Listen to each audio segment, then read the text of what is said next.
بسم الله الرحمن الرحيم الله لا إله إلا هو الحي القيوم لا تأخذه سنة ولا نوم له ما في السماوات وما في الأرض من ذا الذي يشفع عنده إلا بإذنه يعلم ما بين أيديهم وما خلفهم ولا يحيطون بشيء من علمه إلا بما شاء وسع كرسيه السماوات والأرض ولا يؤوده حفظهما وهو العلي العظيم الرحمن الرحيم الحمد لله رب العالمين والصلاة والسلام على أشرف الأنبياء والمرسلين نبينا محمد وعلى آله وأصحابه ومن تبعهم بإحسان إلى يوم الدين. Bugünkü ders Kur'an-ı Kerim'deki en ulug' ayet Ayatul Kursi hakkında buludu. Yani Ayatul Kursi'nin kıskısı tefsiri. Ayatul Kursi'nin fazileti hakkında. Sahih Müslim'da Ubay ibn Ka'b radıyallahu anhu'dan rivayet kılınan hadiste Peygamber sallallahu aleyhi ve sellem Ubay ibn Ka'b radıyallahu anhu'dan Allah Teala'nın kitabındaki qaysi ayet en ulug' en katta deb so'radi. Ubay radıyallahu anhu Allahu ve Rasuluhu a'lam. Allah ve onun peygamberi en bilgücüdür deb cevap verdi. Peygamber sallallahu aleyhi ve sellem bu sualni bir qancha qatim takrorlab edi. Ondan o Ayatul Kursi deb cevap verdi. Yani Ubay ibn Ka'b radıyallahu anhu. Ana Peygamber sallallahu aleyhi ve sellem Ubay radıyallahu anhuga liyahanekel ilmu Ebel Munzir. Ebel Munzir ilim bilen baxtli bo'lib ketgan dedi. Yani Ebu Hurayra radıyallahu anhu'nun qıssadaki zakat doğrusu kelgan hadiste şeytan Ebu Hurayra radıyallahu anhuga shundoq degan. Agar sen köpen kelsan, yatmoqchi bo'lsang, uxlamoqchi bo'lsang, Ayatul Kursi'ni o'qigin. Allahu la ilaha illa huvel hayyul qayyum deb bu oyatni oxirlashtirsang, Alloh taolo tarafdan sana bir qo'g'dug'ich kelib, seni qo'g'daydi. Tang atqishlik shayton sana yaqin kelolmaydi. Bu hadisni Buxoriy rivoyat qilgan.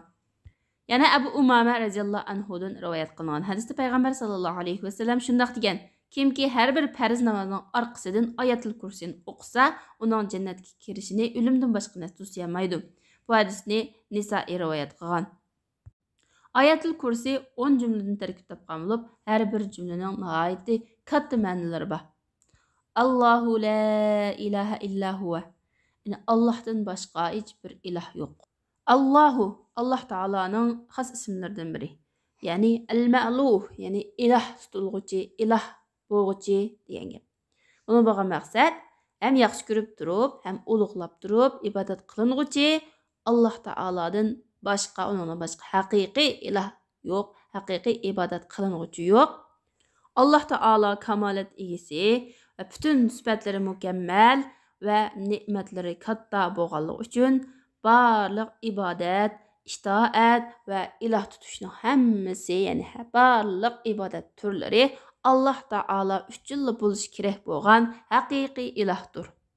Ibn Usaymin rahimahulloh shunday deydi: bu cümle Allah Taala'dan başqa mahluqatlardan, başqa narsalardan haqiqiy ulug'iyat sifatini umumyuzlik ve qat'iy inkor qilishni ko'rsatadi. El-Hayyul Qayyum. Allah Taala hamish tirikdir, hammani idora qilib turg'uchidir. Buning ma'nosi yana Allah Taala davomli hayotdir, mangu o'lmaydi ve o'zi yaratgan barliq mahluqotlarning ishlarini o'zi tadbir qiluvchidir, o'zi idora qilib urunlashtiruvchidir. Barliq mavjudotlarning hammasi Allah Taolaga muhtoj. Allah Taala har qanday narsalardan behojat. Barliq mahluqotlar Allah Taolaning amrisiz qoyim bo'lib turolmaydi. Bu xuddi Allah Taolaning va min ayatihi an taqumas-samaa'u wal-ardu bi amrihi degan so'ziga o'xshaydi. Yani Allah Taalaning osmon zaminni o'z amri bilan muallaq turg'izishi Allohning kamoliy qudratini ko'rsatadigan alomatlardandir. Abdurrahman Sa'di rahimahulloh shunday deydi: bu ikki ism, yani El-Hayyul Qayyum degan bu ikki ism Allah Taalaning başqa güzel isim sifatlarini ko'rsatadi. Yani uningga muvofiq kelish va uni o'z ichiga elish va lozim tutish jihatlardan boshqa ismlarni o'z ichiga oladi. Ya'ni masalan, al-hayy, yani davomliq, hamisha hayot, anglash, ko'rish, bilish, qudrat va uningdan boshqa zatiy sifatlarning hammasini lozim tutadigan, mukammal hayotga ega bo'lgan zot degan gap. Qayyum degani, ya'ni hamma narsalarni idora qilguvchi degani, o'zining ishiga o'zi ega, boshqalarga muhtoj emas, va lekin boshqa narsalarning hammasi, mahluqotlarning hammasi u zotga muhtoj, uning ehtiyojli, u zot barliq shaylarni, barliq mahluqotlarni o'zi idora qilib turadi deganlik bo'ladi. Alloh taolaning al-qayyum sifati, Alloh taolo sifatlangan o'zi xohlagan ish harakatlar, masalan, arsh ustida qaror elish, tushish, so'zlash, yaratish, rizq berish, o'ltirish, tirildirish, kuldirish, yig'iltish va uningdan boshqa tadbir qilish qatorliq barliq o'zi xohlagan ish harakatlarning hammasini lozim tutadi. Ya'ni shularni o'z ichiga oladi. Shunga ba'zi ahli ilmlar al-hayy al-qayyum degan Alloh taolaning bu ikki ismini banda bu ism bilan so'rasa ijobat qilinadigan, bundan so'rasa beriladigan Alloh taolaning katta ismi, eng ulug' ismi degan. La ta'khuzuhu sinatu va la nawm. Alloh taolani mugdak basmaydi va Alloh uxlamaydi. Qurtubiy rahimahulloh shunday deydi. Mugdak deganimiz ko'zning uyqusi. Agar bu qalb ko'tab ketsa, ya'ni qalb uxlagan vaqtida bu chaqda nawm, ya'ni uyqu deb ataladi. Sahih Muslimda Abu Musa Ash'ari radhiyallohu anhudan rivoyat qilingan hadisda undaq degan, Payg'ambar sallallohu alayhi va sallam bizning ichimizda turib 4 kalima so'zni dedi. Innalloha la yanam va la yanbaghi lahu an yanam. Alloh taolo uxlamaydi va uningga uxlashmi loyiq bo'lmaydi deb mushu hadisni oxirida mushun dedi. Lahu ma fis samawati va ma fil ardi. Osmonlardagi va zamindagi hamma narsa Allohning mulkidir. Ya'ni barliq mahluqotlar Alloh taolaning bandalari, Alloh taolaning mulki ostida, Alloh taolaning podshohligi va Alloh taolaning boshqurishi ostida bo'ladi. Bu xuddi Alloh taolaning buni so'zga o'xshaydi. In kullu ma fis samawati val ardi illa atir rahmani abda. Osmonlarda va zaminda Alloh taolaga banda bo'lib bo'ysunmaydigan hech qanday mahluqot yo'qdir. Bu oyatda osmonlar deb ko'plik kelib, zamin deb birlik keldi-ku, ziminlar deb ko'plik kelmadi deganda bu vaqtda deyildiki, oldida osmonlar deb ko'plik shaklini deb bo'lganligi uchun kaynida ya'ni ko'plik shaklini takrorlashdan behojat bo'lgan deb shunday ham deyildi.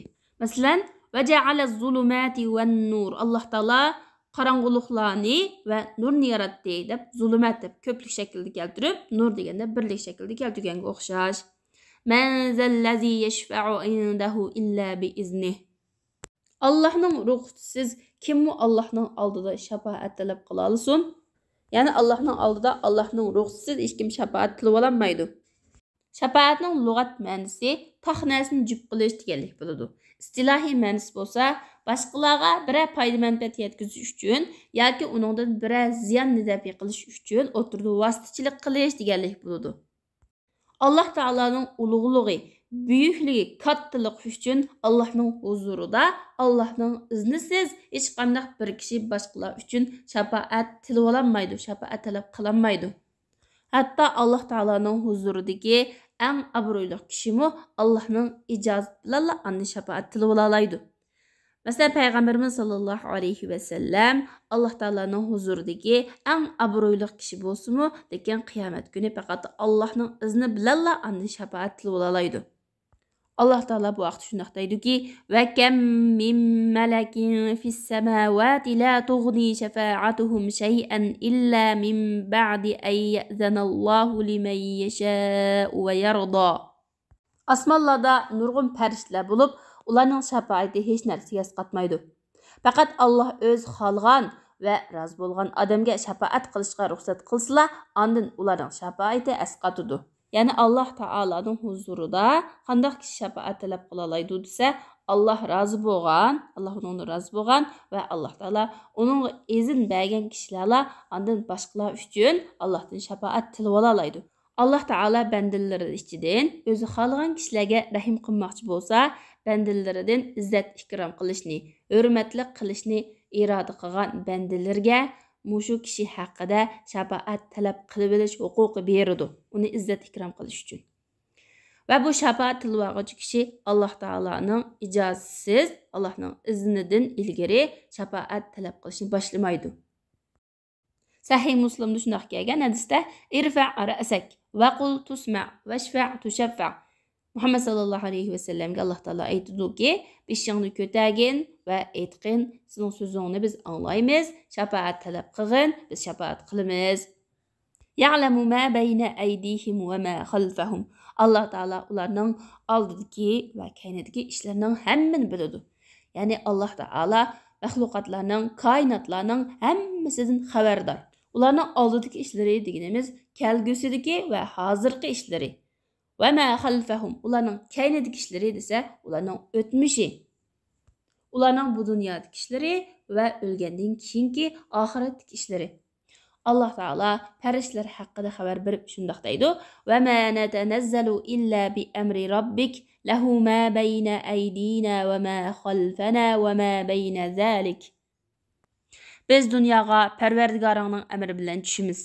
Bizning oldimizdagi, orqamizdagi va oldi-keynimiz orasidagi ishlarning hammasi Allohning ilkidadir. Va la yuhituna bi shay'in min ilmihi illa bima sha. Ular Allohning ma'lumotidan, Alloh ularga bildirishni xohlagan narsalardan, ya'ni payg'ambarlarning tili orqali bildirgan narsalardan boshqa hech narsani bilmaydi. Ya'ni hech kim Alloh taolo uning o'rgatgan, uning bildirgan narsalardan boshqa narsalarni bilmaydi. Bu oyat haqidagi bir xil tafsir. Yana bir xil tafsirmi bor? Yana deyildiki, Alloh taolo ularga bildirishni irod qilgandan boshqa, masalan, Allohning ism-sifatlari, Allohning fe'llari, ya'ni ish-harakatlari haqida, Alloh haqida bilmaydi. Ular payg'ambarlarning vasitasi orqali Alloh taolo bildirishni xohlaganini biladi, boshqasini bilmaydi. Wasi'a kursiyuhus samawati wal ardi. Alloh taolaning kursi osmonlarga va zaminga yetadi. Kursi deganimiz Alloh taolaning ikki qadamining o'rnini ko'rsatadi. Abdullah ibn Abbas radhiyallohu anhu rivoyat qilindiki, u mundaq degan: "Al-kursiyu mawdi'ul qadamayn." Kursi deganimiz Allohning ikki qadamining o'rni. Val arshu la yaqdiru ahadun qadrahu. Arshning qanchalik ekanligini, cho'ngligini, kattaligini hech kim o'lchamay olmaydi. Bu asar gerçi sahabening so'zi bo'lsa-mu, ammo sahabelar mushning o'xshash g'aybiyat masalalarida o'zining ijtihod bilan so'zlamaydiganligi, payg'ambar sallallohu alayhi va sallamdan anglagan va o'rganganini deydiganligi uchun bu asarning hukmi marfu bo'ladi. Ahli sunna val jamoaning ko'pchiligi kursining Alloh taolaning ikki qadamining o'rni ekanligini o'tirib qo'ygan. Va Shayxul Islom Ibn Taymiya, Ibn Qayyum va ikkisidan boshqa ahli ilmlar buningga jazm qilgan. Mana bu oyat Alloh taolaning buyukligiga, ulug'ligiga dalolat qiladi. Chunki kursining ahvoli mushu, ya'ni kursi osmonlar va zaminga yetadi. Osmon va zaminning kengirligi, cho'ngligi hammamizga ma'lum. Shundaqla kursi Alloh taolaning mahluqotlarining ichidagi eng cho'ng mahluqot emas, balki uningdan cho'ng bo'lgan Allohning arshi bor. Allohning arshining qanchalik cho'ngligini Alloh taoladan boshqa hech kim bilmaydi. ولا يؤوده حفظهما وهو العلي العظيم. Osmon zaminni saqlash Alloh ig'ir kelmaydi. Alloh yuqori martabalikdir, hammadan ulug'dir. Ya'ni osmonlarni va zaminlarni saqlash va uningdagi narsalarni saqlash va osmonlar bilan zaminning o'rtasidagi narsalarni saqlash Alloh taolo ig'ir kelmaydi, Allohni charchatmaydi, balki bularning hammasi Alloh taoloning osondir. Alloh taolo barliq insonning qilgan ishlarini idora qilib turdi, ko'rib turdi, bilib turdi, barliq shaylarni ko'zib turdi. Va huval aliyul azim. Alloh taolo martabasi yuqoridir, unayt ulug'dir. Ya'ni Allohning martabasi ulug'dir, ustundir degani Alloh taoloning zoti o'zi arshning ustida, barliq mahluqotlarning ustida. Alloh taolo yana aliyul qahr, ya'ni barliq mahluqotlarni bo'ysundirish bilan martabasi buyuk. Ya'ni Alloh taolo kamalat sifati bilan sifatlanganligi uchun Alloh taoloning aliyul qadr, qadr qimmati buyuk, ustun. Al-azim, Alloh hammadan ulug'dir. Allohning ulug'liq oldida dunyoga hukmronlik qilayotgan bunday kuchlarning bu kuchi, hukmronligi, ulug'ligi hech nima emas, yo'qolib ketadi. Ulug'liq va hamma narsa ustidan g'alaba qilish, hamma narsani bo'ysundirish faqat uningga xos bo'lgan Alloh barliq ayb nuqsonlardan pokdir. Abdurrahman Sa'di rahimahullah ayatul kursi haqqida shundaq deydi. Bu ayat uluhiyat tavhidi, rububiyat tavhidi va ism sifat tavhidini o'z ichiga olgan, ya'ni Alloh taolaning podshohligi, ilmi va podshohligining nihoyat keng ekanligi, Alloh taolaning ulug'ligi, buyukligi, kattaligi, barliq maxluqotlardan ustun ekanligini o'z ichiga olgan. Bu ayatning o'zida Alloh taolaning ism sifatlari haqidagi aqida, Allah Taala'nın güzel isimlerini ve büyük sıfatlarını hammani o'z ichiga olgan. Ayatul Kursi'den elingan paydalar. Allah Taala'nın Allah, El-Hay, El-Qayyum, El-Ali, El-Azim degan bu 5 ismini isbatlash ve bu 5 isim o'z ichiga olgan sifatlarni isbatlash. İkinchidan Allah Taala'ga hayotlik sifatini isbatlash. Yani Allah Taala azaldan hayat idi, batdi ve Allah Taala yo'qolmaydi ve kamtiklik sifati bilan sifatlanmaydi. هو الأول والآخر والظاهر والباطن وهو بكل شيء عليم. Allah'ın başlanış yoktur ve ahırlış yoktur. Allah aşkardır. Yani mevcutluğunu körsetkiç deliller bilen akıllarga aşkardır. Məxfidir. Yani onu köz bilen körgül bolmaydı. Onun zatının mahiyetini tunuşqa akıl erişenmeydi. Allah hemen ersil bilgücüdür. Üçüncü payda menfi sıfatlarını ispatlaş. Yani la ta'khuzuhu sinatu ve la nawm. Allah Taala'nı mügdek basmaydı, Allah uxlamaydı dedi. Yani o ikisini saqlash, asman zaminni saqlash Allah eg'ir kelmaydi dedi. Menfi sifatlar deganimiz Allah Taala o'zidan inkor qilgan sifatlardir. Va bu menfi sifatlarning qarshisining mukammalligini isbotlashni o'z ichiga oladi. Masalan, uxlash. Allah uxlamaydi dedi. Allah Taala'nın uxlamasligi va mügdimasligi onun əksi bo'lgan Allah Taala'nın hayatlık sifati ve barlıq nəslərini idare qilib turğuchi qayyumiyat sifatinin mukammalligini isbatlaydı. Allah zulm qilmaydi degan sifat masalan onun qarşısı bo'lgan adolat sifatinin mukammal ekanligini, ya'ni Allah Taala'nın kamil adolat sahib ekanligini isbatlaydı. Dördüncü, musibatlarda insan təsəlli tapıdı. Allah Taala'nın qazası ve qadriga razı boludu. Çünki insan qachon bütün podshohlikning faqat ve faqat Allah xos ekanligini bilsa, o Allah Taala'nın qazosiga razı boludu ve taslim boludu. 5. Aşqun qadariya toifasiga raddiya berish. Çünki Allah Taala ya'lamu ma bayna aydihim ve ma khalfahum dedi. Yani Allah ularning ilgirki ve keyingi ishlarini biladi. Yani işlerini qilishdan burun biladi, hem qilgandan keyin biladi. Ama aşkın qadariya taifasi bo'lsa, Allah Taala bandalarning ishlarini bandalar qilishdan ilgari bilmaydi, bandalar ishlarini qilib bo'lgandan keyin ondan biladi deb qaraydi. Shunga bu oyat orqali bu qadariya taifasiga raddiya beramiz.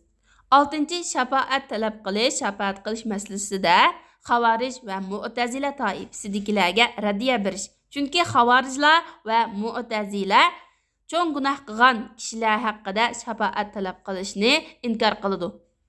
Chunki bularning mazhabi cho'ng gunoh qilgan kishilar do'zaxda mangu qoladi, bularga shafaat hech qanday foyda bermaydi deb qaraydi. Ularning bu gapi batil. Cho'ng gunoh qilgan kishilarga nisbatan Alloh taolo xolisa kechiradi. Xolisa bular haqida shafaat talab qilib olgan kishilardan shafaatni qabul qilib ularni azoblamaydi. Xalasa Allah ularning günahını keçirmese dozaqqa tashlaydi, amma dozaqda gunohlari tugagan vaqtida eng oxirida bo'lsa-mu dozaqdan chiqib jannatga kiradi. Ya'ni dozaqda mangu qolmaydi. 7. Allah Taala'nın azaldan ve mangu yuqori martabalik ekanligini isbotlash. O bo'lsa-mu al-Ali. Ali degan sifati Allah Taala'nın davomli hamisha martabasining yuqori ekanligini ko'rsatadi. Ahl sunna vel cemaatning nazarida Allah Taala'nın mertebesinin yuqurluğu iki taraftan buludu. Birisi Allah'ın zatı yani özünün hemmeden yuqur ekanligi. Allah Taala bütün neslerinin üstüde yani arşning üstüde. Allah Taala'nın arşning üstüde barliq neslerden üstün ekanligini Kur'an, sünnet ve salaf salihlarning icması, aql ve fitrat bunu ko'rsatdi. Bu haqdagi tafsilotlar aqida kitoblarida tafsili bayon qilinadi. Ve bu haqda Cehmiye ve Hululiye deydigan iki taife bununla karşı. Yani ular Allah Taala asman ve ziminde hamma yerda bor deb qaraydi. Ularning bu so'zi Qur'on ve sünnet ve icma bilan batil. Yani bir taife bo'lsa, bular Allah Taala'nın üstündə yoki ostida yoki o'ngda yoki solda deb qat'iy sifatlashga bo'lmaydi deb qaraydi. Bular Allohning sifatlarini yo'q chiqaradigan, bekor qiladigan, inkor qiladigan toifa. Bularning so'zimi Qur'on, sunnat, ijmo va fitrat aql bilan batil. Ikkinchidan, uluvus sifa, ya'ni Alloh Taolaning sifatlari nihoyat yuqori, martabalik. Sifatlar ustun. Alloh Taolo hamma tarafdan butun kamolat egasi. Shuning bilan Ayatul Kursi haqidagi tafsir mushad oxirlashdi. Subhanakallahumma bihamdik ashhadu an la ilaha illa anta astag'firuka va atubu ilayk. Assalomu alaykum va rahmatullohi va barakatuh.